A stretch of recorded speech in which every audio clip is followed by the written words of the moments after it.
श्री वल्लभाधीश की जय। સૌપ્રથમ તો આજે શ્રી અમનાજીનો અને શ્રી યદુનાથજીનો ઉત્સવ છે. શ્રી યદુનાથજીને અને શ્રી અમનાજીના ચરણારવિંદમાં કોટી કોટી દંડવત. આજે આપણે બનાવીશું મોતીના મોહરા અથવા તો મોતીની લાલનની ઓઢણી. હું આખી મેથડ બતાવું છું કે ક્યાં ક્યાં યુઝ થશે. સૌપ્રથમ તો મેં દોરવ ડબલ લીધો છે કોટનનો, અને બંને છેડા પર મેં સોય લગાવી દીધી છે. હવે સૌપ્રથમ આપણે એક મોતીને સોયમાં પરોવીએ.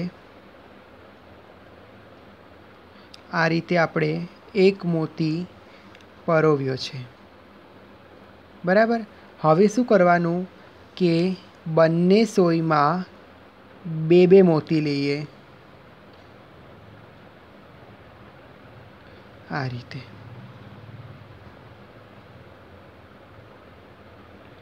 હવે શું કરવાનું છે, આ બંને બાજુ બે બે મોતી આવી ગયા. હવે એક મોતી લઈ એને સામ સામે સોય કાઢવાની છે. આ સ્ટેપ મુખ્ય ધ્યાનમાં રાખજો. બંનેમાં સીધા સીધા મોતી લીધા છે, પણ હવે આ મોતી આડો લેવાનો છે. એટલે કે આ રીતે આપણે સોય પરોવી આમ આ બાજુની, અને આ બાજુની સોય પરોવી આપણે આ સાઈડ. સામ સામે લેશો એટલે શું થશે કે આ રીતે ઉતરતું જશે. આમ ગાંઠ આપણે મારીએ છીએ ને એ રીતે. દેખો, સામ સામે લીધું એટલે શું થઈ ગયું, આ રીતે ફૂલ જેવી રચના થઈ ગઈ. હવે ફરીથી એકવાર બતાવું. હવે શું કરવાનું કે ફરી બંને આ સોય છૂટી થઈ જશે, એટલે ફરીથી આ સોયમાં બે મોતી અને ફરીથી આ સોયમાં બે મોતી. એ જ આખી રીત ચલાયા કરવાની છે છેક સુધી. હા, હવે ફરીથી એનું એ જ સ્ટેપ લેવાનું છે. આ એક મોતી લીધો આડો, એને આ બાજુ પરોવ્યો, અને આ સોયમાં આ બાજુ.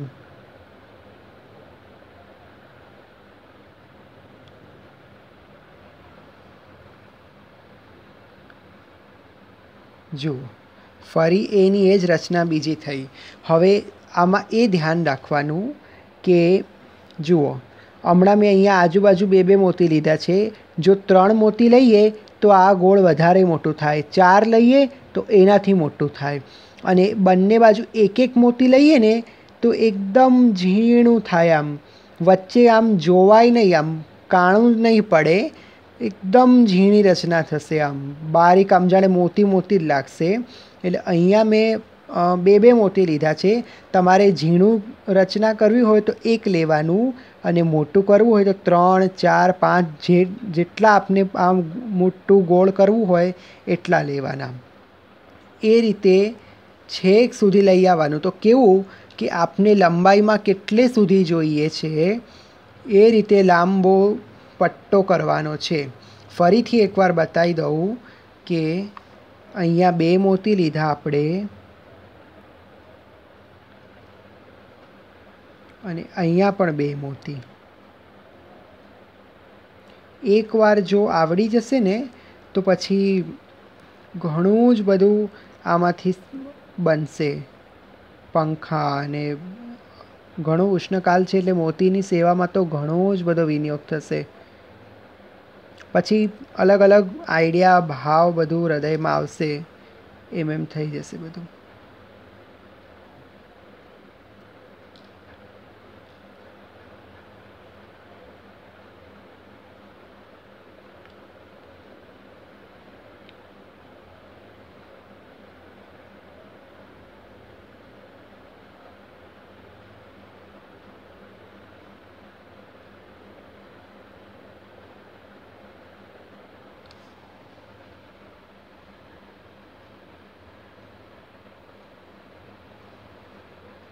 ઠીક છે, ચલો આમાં ગૂંચ પડી ગઈ છે.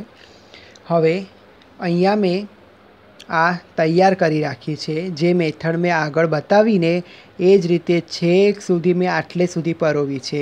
હવે ધ્યાન રાખવાનું કે તમારે જેટલું લાંબુ લઈ જવું હોય એટલું લાંબુ લઈ જવાનું।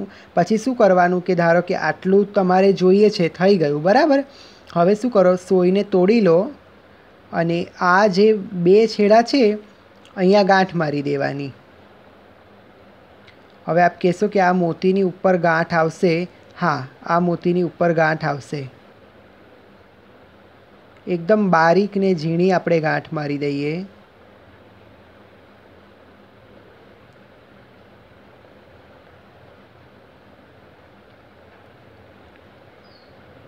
परोवती वखते थोड़ुं टाइट परोववानुं के जेथी बहु आम ढीलुं न थई जाए, गेप न रही जाए। हाँ, तो आटली रचना आपणे तैयार करी लीधी। हवे एनी जोड़े बीजू जोड़वानुं होय ने ए खास जोई लेवुं। जुओ आटलू बनी गयुं, दोरो तो तोड़ी नाखो। हवे नवेसरथी नवो राउंड आवशे। फरी एक सोई अरे एक दोरामां बे सोई परोवी छे। हवे आपणे शुं करवानुं छे के आ बाजुना जे बे साइडमां मोती लीधा छे ने एमांथी आपणे एक छेडानी सोई काढीए, एक बाजुनी। जुओ बराबर। हवे आपणे शुं करवानुं कि एक मोती अहींया वच्चे लीधो तो एटले अहींया पण एक मोती आपणे वच्चे लेवानो छे। ए आई गयो। हवे आ साइडना बे आपणे बंने सोईमां बे बे मोती लीधा छे तो आ साइडना दोराना बे मोती तो आ भागना आवी गया। हवे आ साइडना बे मोती परोवाना रह्या बराबर। तो आ साइडना बे मोती आपणे परोव्या। हवे शुं करवानुं कि फरीथी एनी ए ज रीत आ एक मोती में आड़ो लीधो, एमांथी आ बाजुनी सोई अने आ बाजुनी सोई एम बे बाजुनी सोई में साम सामे काढी अने आ रीते गांठ मारी। जुओ एनी जोड़े आ कनेक्ट थई जशे एटले के शुं थशे कि आखी गूंथणी सिद्ध थशे आम मोतीनी। ध्यान रह्युं। हवे हूँ फरीथी एनुं ए स्टेप आगळ लઉં છું કે જેથી ખ્યાલ આવે।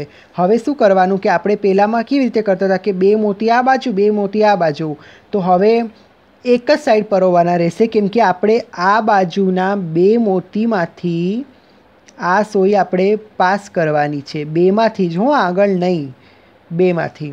તો શું થશે કે આ બાજુના મોતી આપણે પરોવવાના નહીં રહે કેમ કે ઓલરેડી આ ભાગના મોતી એમાં ગણાઈ ગયા। એટલે હવે આપણે આ સાઈડના જ બે મોતી પરોવવાના રહેશે અને ફરીથી એ જ રીતે આપણે આડું લેવાનું છે એક મોતી અને આ બાજુની સોય આમ કાઢવાની છે।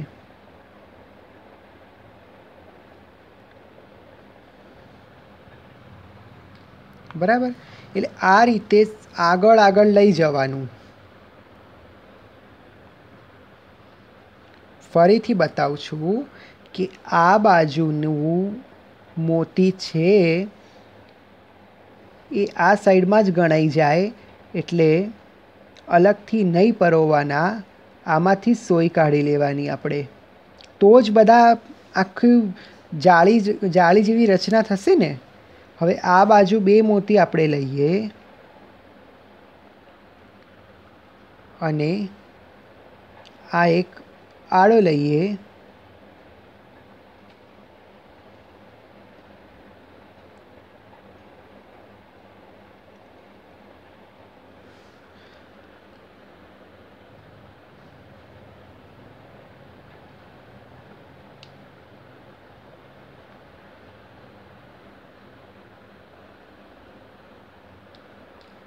देखो एनी जोड़े कनेक्ट थतुं जशे। हवे आप कहेशो कि आनी ओढ़णी कई रीते, तो आ अहीं सुधी लई आवो, अहीं सुधी लाई अने जेम आपणे पहेलामां गांठ मारी एवी रीते गांठ मारीने दोरो तोड़ी नाखो। फरी एनी जोड़े अहींयाथी त्रीजी लाइन स्टार्ट करो, नवो राउंड एटले कि नवी सोय नवो दोरो लईने त्रीजो राउंड अहीं सुधी लई आवो। हवे केटलुं ब्रोड करवानुं कि आटलुं जेटली तमारी ओढ़णीनी पहोळाई छे एटलुं पोळुं सिद्ध करवानुं ने लंबाईमां पण एटलुं सिद्ध करता जवानुं, तो आखी आ सिद्ध थई जशे જે તમે ઓઢણીમાં પણ વાપરી શકો, મોહરામાં પણ વાપરી શકો, અને જે આજુબાજુના ગોળ તકિયા હોય છે ઠાકોરજીના, જેમ કે આ ગોળ તકિયો છે, તો એ ગોળ તકિયાની ઉપર આ છેડે અને આ છેડે એમ મોતીના જરદોશી અલગ અલગ જે પટ્ટા આવે છે ને, તો ઉષ્ણકાળમાં આમ આ રીતે આપ કરીને મોતીના પટ્ટા પણ કરી શકો, જેટલી પહોળાઈ લંબાઈ આપને જોઈતી હોય એ રીતે. એક આમ અને બીજો એક આ સાઈડ, એ રીતે પટ્ટા આવે છે, એ પટ્ટા કરી શકો. હવે મેં અહીંયા એક મોહરો સિદ્ધ કર્યો છે, જે આપને બતાવું છું. આ મેં મોહરો સિદ્ધ કર્યો છે, એ જ મેથડથી કર્યો છે, પણ આમાં છે ને મેં મોતી એકદમ ઝીણા લીધા છે, અને આપણે બે બે લીધા, આમાં મેં 3 લીધા છે, તો જ મોટું ગોળ થયું ને. કેમ કે નાનામાં તો 2 મોતી આપણે લઈએ ને તો બહુ ઝીણી રચના થઈ જાય. અહીંયા મેં આ મોટા મોતી એટલે લીધા કે આપને જોવાય અને સરસ આમ જાળી જેવી રચના થઈ હોય તો ખ્યાલ આવે. એકદમ આ તો બહુ ઝીણા ઝીણા મોતી લઈને મેં આખો મોહરો સિદ્ધ કર્યો છે. આ જ રીતે આવીને આવી ઓઢણી પણ ધરી શકાય આમ ઉષ્ણકાળમાં બાલકૃષ્ણલાલજીને. હવે 4 છેડે હજુ મારે દોરા બાંધવાના બાકી છે, જે બાંધવા માટે યુઝ થશે. એ જ રીતે અહીંયા મેં બહુ જ ટાઈમ પહેલાં મોતીની પીઠિકા ભરી હતી. આપણે જેમાં 2 મોતી લીધા ને એની જગ્યાએ મેં એક મોતી જ લીધા છે, એટલે આ એકદમ ભરચક લાગે છે. આવી રીતે મેં આખો પટ્ટો તૈયાર કરી અને પીઠિકાની ઉપર વેલ્વેટ લગાવીને આ સીધું મેં ચોંટાડી દીધું છે, તો મોતીની પીઠિકા થઈ ગઈ. હવે આવો જ પટ્ટો આપ મોટો સિદ્ધ કરો. એ હિંડોળામાં સૌ પ્રથમ હિંડોળા ઉપર લાલ વેલ્વેટથી તમે લગાવી દો કપડું, લાલ વેલ્વેટના પટ્ટા લગાવી દો, અને તેની ઉપર આ રીતે મોતીના પટ્ટા બનાવી રાખો હિંડોળાના માપના. સીધા ને સીધા લગાવી દો, અથવા તો એ વેલ્વેટ ઉપર ચોંટાડી દો, અથવા સીવી દો, તો તમારે આખો મોતીનો હિંડોળો થઈ જાય. વચલી 4 દાંડીઓ પતલી હોય તો આ એક જ લાઈન કરવાની, થાંભલા બ્રોડ હોય તો આ 4 સ્ટેપ કરવાના, તો આખા થાંભલા કવર થઈ જશે. એ જ રીતે આમ ઉષ્ણકાળમાં આવી રીતે અલગ અલગ વસ્તુનો વિનિયોગ ઠાકોરજીને કરાવી શકાય. આપને જો ના ખ્યાલ આવે તો મને કહેજો, હું ફરી એકવાર વિડીયો કરીશ. પણ ઉષ્ણકાળમાં મોતીની સેવા ખૂબ સુંદર થઈ શકશે. શ્રી વલ્લભાધીશ કી જય.